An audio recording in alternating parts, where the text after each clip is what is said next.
Hey, good morning again. It's great to be with you. Welcome to the after show. Really appreciate you being here.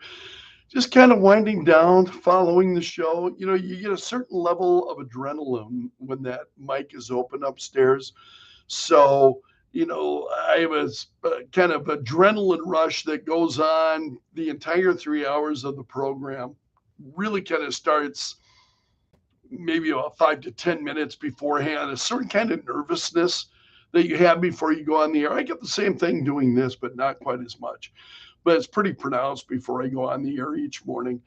And so then afterward, you have this adrenaline dump that kind of occurs.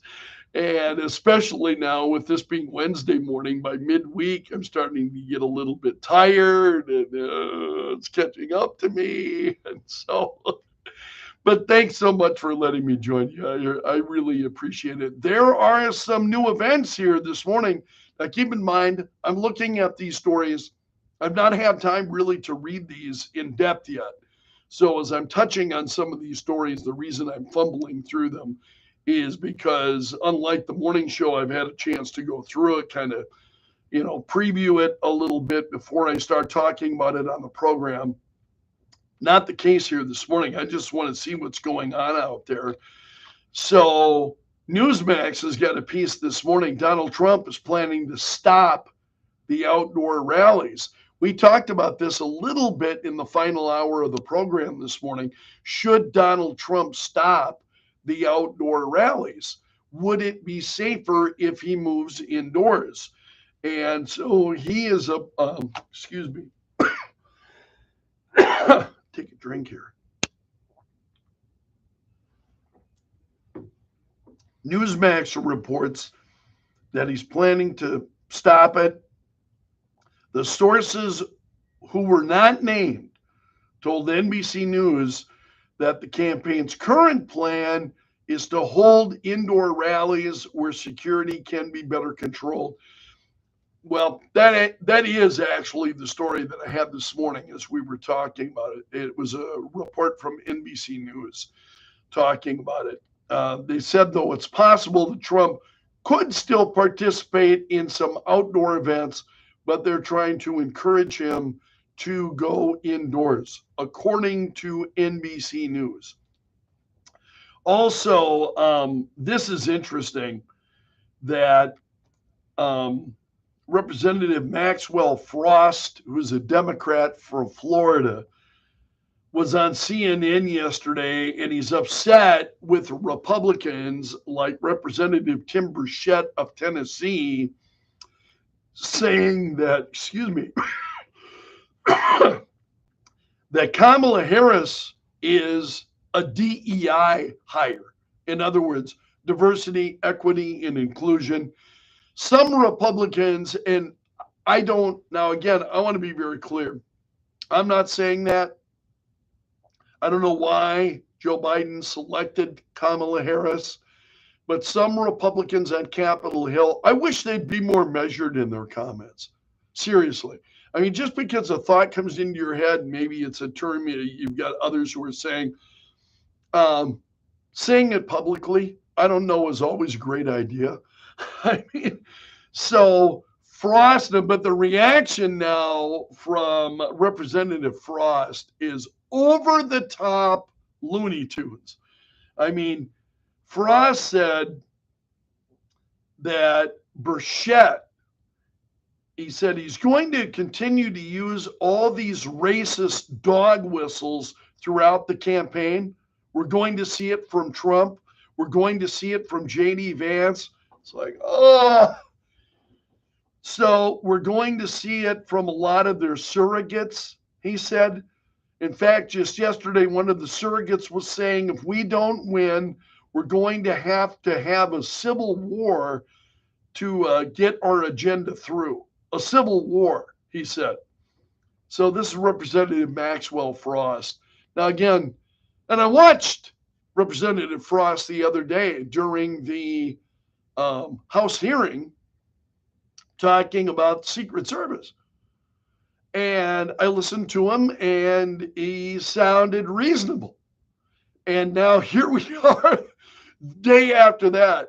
that referring to diversity, equity, and inclusion and saying that Kamala Harris was a DEI hire, right? She was the DEI choice.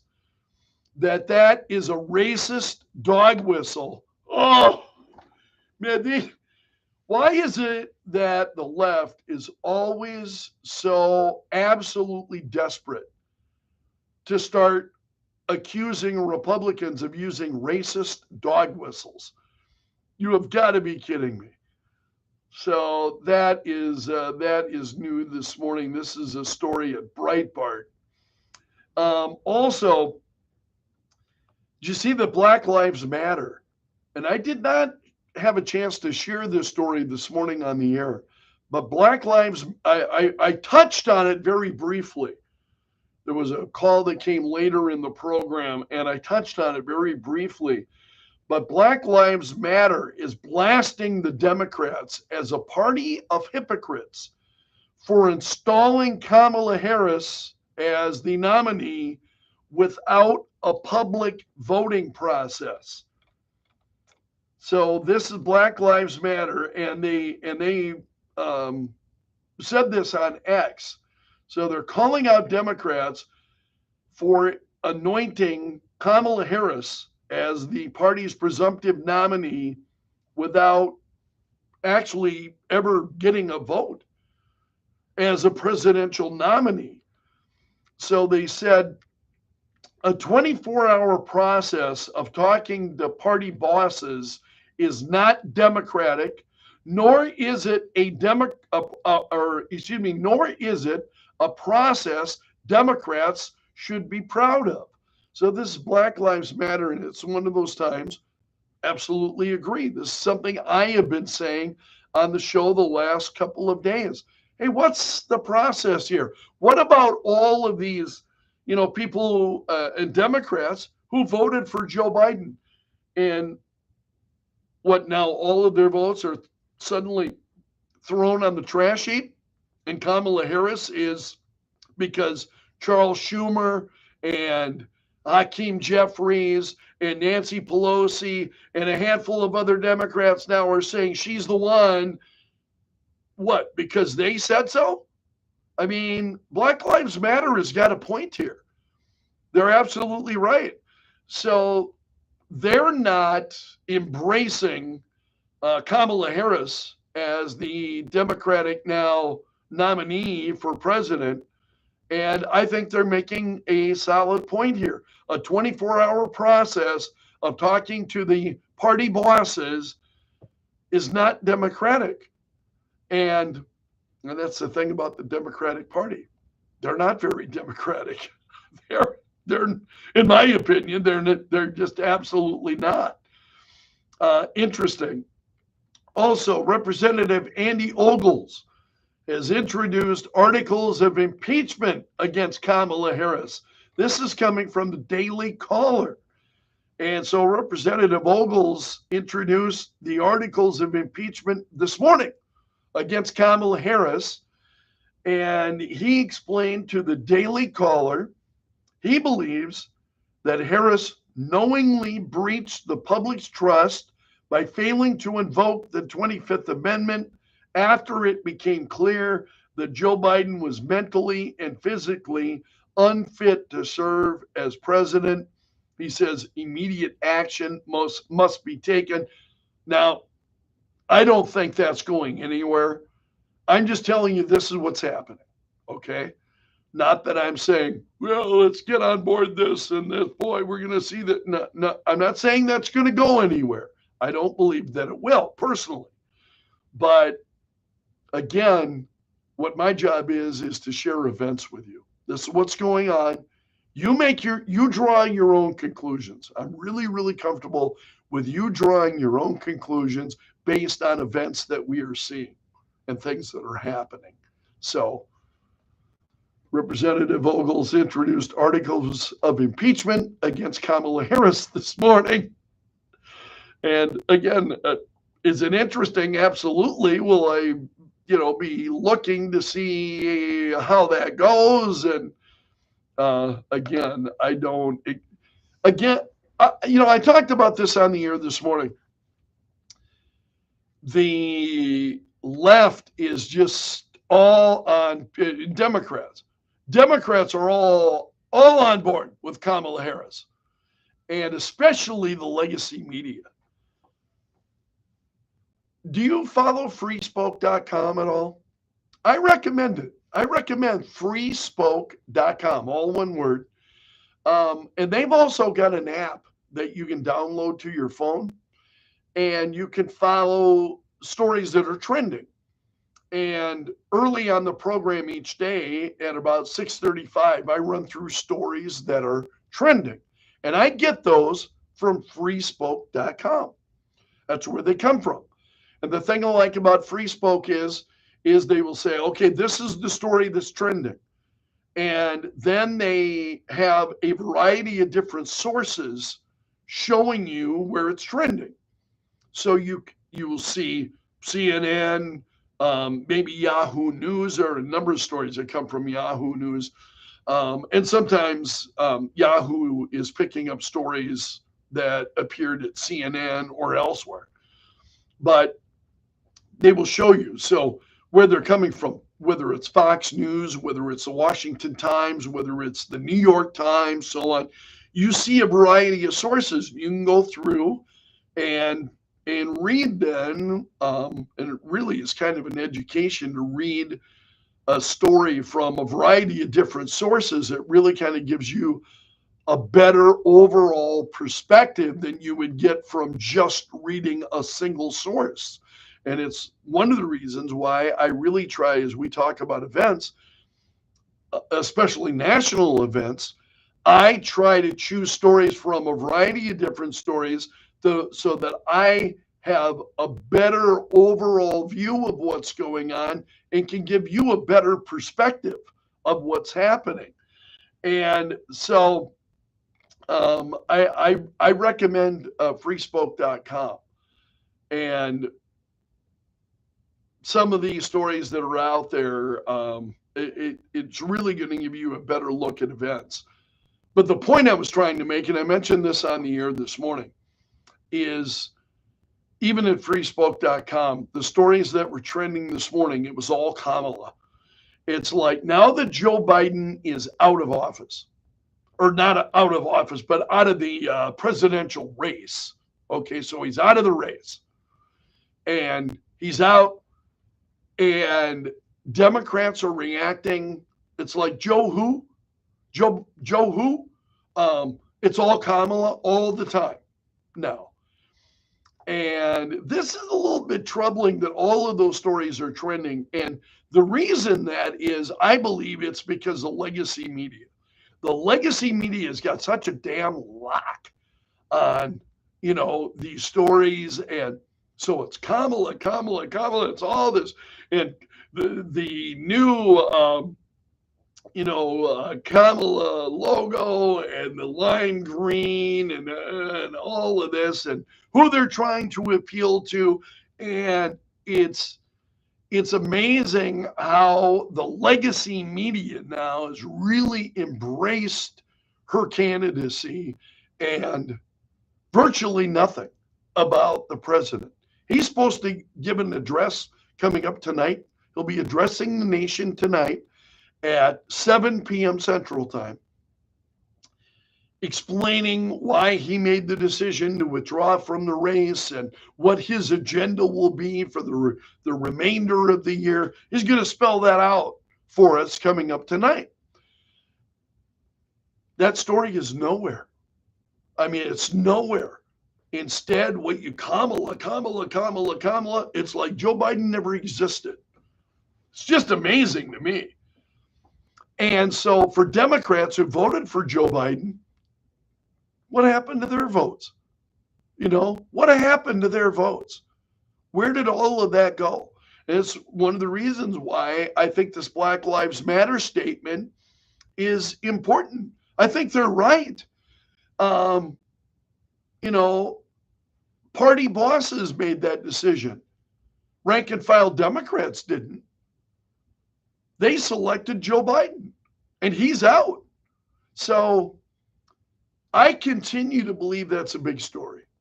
despite the fact that the mainstream media, legacy media, wants to ignore it. They're going to pretend nothing happening here, nothing going on here. It's Kamala, and we love her, and we're all on board. And it's like, this was the plan. Was it? There's a lot of speculation on X. And I don't like getting into speculation, first of all, because I'm always nearly wrong, almost always wrong. So, so I don't like getting into speculation. But also, I'd rather share actual news. There's a difference between news and speculation. And a lot of what is becoming so-called news is nothing but speculation. And so I'm not interested in speculation. I'm interested in events. I'm interested in sharing events with people. Here's what's happening. And, what's scheduled to be happening today, for instance, the president's address coming up tonight. These are events and things that are happening. And one of the reasons I do that is, honestly, that occupies so much of my time, being able to try to give you really a look at, okay, these, again, when I choose a story, generally I choose it and I will pull reports then from several different sources. And it helps me give you a better overall perspective of what's going on.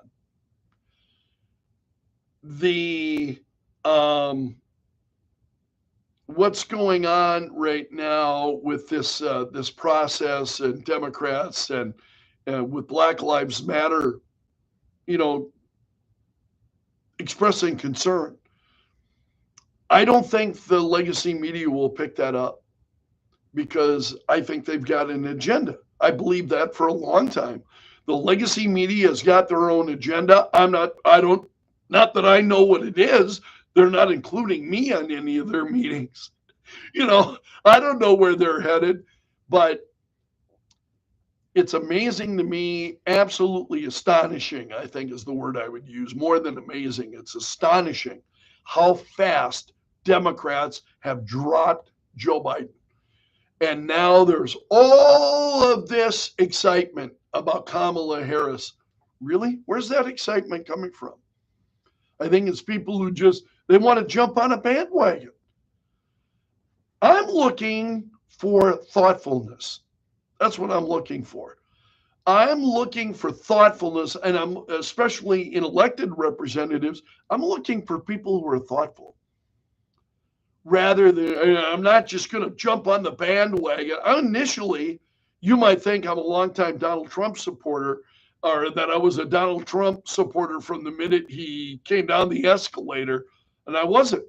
I actually, during the, as Republicans were, running for the nomination, I was a Ted Cruz supporter. I like Ted Cruz. And I thought Donald Trump was interesting, certainly got my attention. And it wasn't until just about everybody else dropped out that I started supporting Donald Trump. So I was not in on the ground floor of Donald Trump from the very beginning. But the process was allowed to take place. What's amazing is that the so-called Democratic Party, there's no process. It's just party bosses, as Black Lives Matter said, party bosses making that decision that it's going to, we're moving on. It's Kamala, and here we go. Now, I understand that from some degree, but again, the Democrat convention coming up, should that be an opportunity for rank and file Democrats to be able to choose who their nominee is going to be? Now, my opinion doesn't really matter. I'm a registered Republican. I'm not a Democrat. I haven't been for a long time.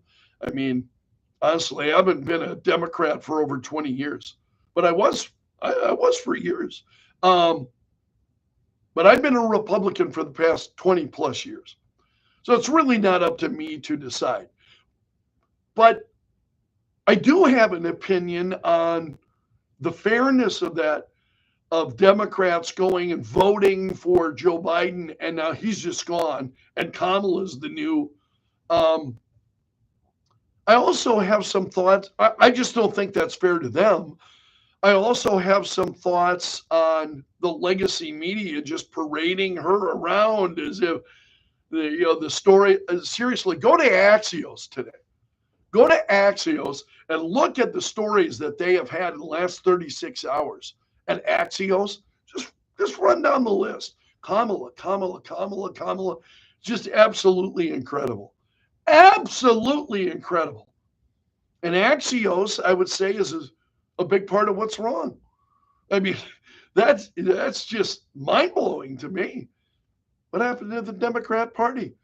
Kamala is not the Democrat Party. And what's happened to the Democrat Party? It's just incredible to watch it. It's imploding, I think, right before our very eyes. Donald Trump is talking, he wants debates with Kamala Harris, and I hope that we see those. I hope that we see a few debates between Donald Trump and Kamala Harris. He would like at least, he would like several. Trump is saying. That's what he told Newsmax last night. So it'll be interesting to see as to whether or not that happens. Looking at some of your comments, Sean, thank you. Let's see how the world has changed in the last 30 minutes. Not too much this morning. And it depends on the morning. There are times I come down and it's like boom, boom, boom, boom, boom, boom. A number of really significant new developments. Things were kind of slowing down this morning. And it's one of the reasons why we had talked about what happened in Gettysburg and them making the decision about no phones, students not having phones in schools. I've actually had that story in the stack of stuff for since this weekend, but events have been such that there were more significant things to talk about. So things are kind of starting to slow down here a little bit.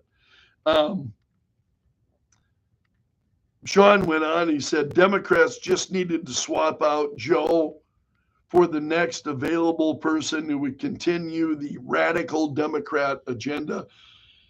It'll be interesting to see how radical Kamala actually is. I would recommend to you the Washington Examiner, WashingtonExaminer.com. That's one of the websites that I visit every morning, and they've had a lot of reporting on Kamala, and they're going to give you a different perspective than what you are getting from the legacy media. You'll find that at the Washington Examiner.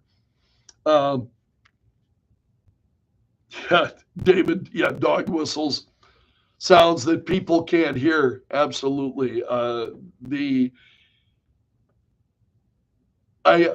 think with some of these political dog whistles, a number of us do hear them, though. We do hear them.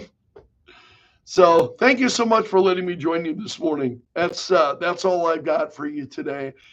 I hope you'll tell a friend about what we're doing. If you've got like-minded friends, please let them know what I'm doing and invite them to be here. I would love to grow our little following. And it's very regular, but very small cabal of people who listen to the Greg Belfrage Show. And again, I just can't thank you enough. But especially as I post these videos, please hit the like button, the like or the dislike button. It's important that I get that kind of feedback in order to grow our following. So I'm going to say, I have mentioned to you, I plan to hang with it for at least a year. And let's see, assuming I'm here, within the next year, how things are going. I intend to stick with it, and we'll do it each morning. both the live YouTube show of the 6 a.m. hour of the radio show, as well as this after show. And again, this is a little bit more relaxed, and it gives me an opportunity to connect kind of one on one with you directly. And so I really appreciate it. And I appreciate you listening to the show and being here, especially because this takes a little bit of effort on your part versus the radio show. You turn on the radio or you turn on the app and, you know, and then you're about your other things. Um, for those of you who are part of the after show, you're making a deliberate choice and you're making a deliberate effort and you're committing time to doing this. And I just can't tell you how much I appreciate that very, very much. So if you'll take the additional amount of time and hit that like button or the dislike button, it's very, very much appreciated. So I hope to see you back here tomorrow. In fact, I'm going to hold you to that you're back here again tomorrow. Otherwise, I'll see you on the air coming up tomorrow morning. So long until then, my friend, and may God bless.